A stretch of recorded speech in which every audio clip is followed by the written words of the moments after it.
Hii ni Kakwale TV.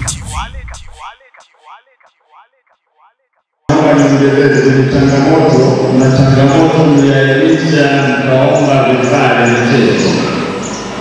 Nimewasiliana na mbunge wenu ndugu Aisha, anambia atatoa seti ya jezi kwa ajili ya vijana wa kiume na seti ya jezi kwa ajili ya vijana wa kike.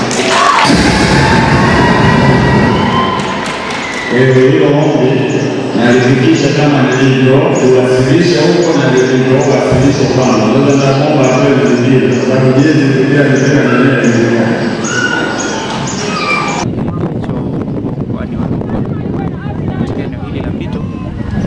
Shukrani kabisa, ningependa kumshukuru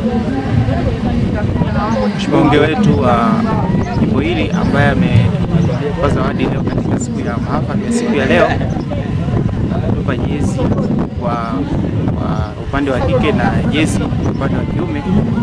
Tunamshukuru sana, maana ni changamoto ambayo ilikuwa tunaipitia kwa muda mrefu sana. Tumekuwa tukipata changamoto mbalimbali kama vile ubovu wa viwanja, ukosefu wa vifaa, ambapo leo kwa siku leo tumeweza kupata.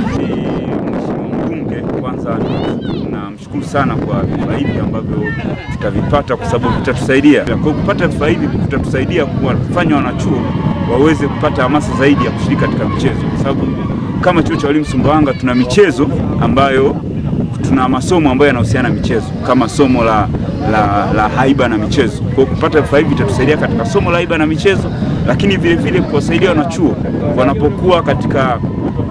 wanapokuwa nje ya madarasa kujihusisha katika michezo mbalimbali, kwa sababu tunajua michezo inajenga afya, michezo inajenga ushirikiano, michezo inasaidia kujenga mahusiano mazuri baina kati ya wanachuo, lakini vile vile michezo ni ajira vile vile. Ili kuwa wa kwanza kupata habari, matukio, michezo na burudani kila siku kutoka Kakwale TV, bofya neno subscribe kisha alama ya kengele. Usikose.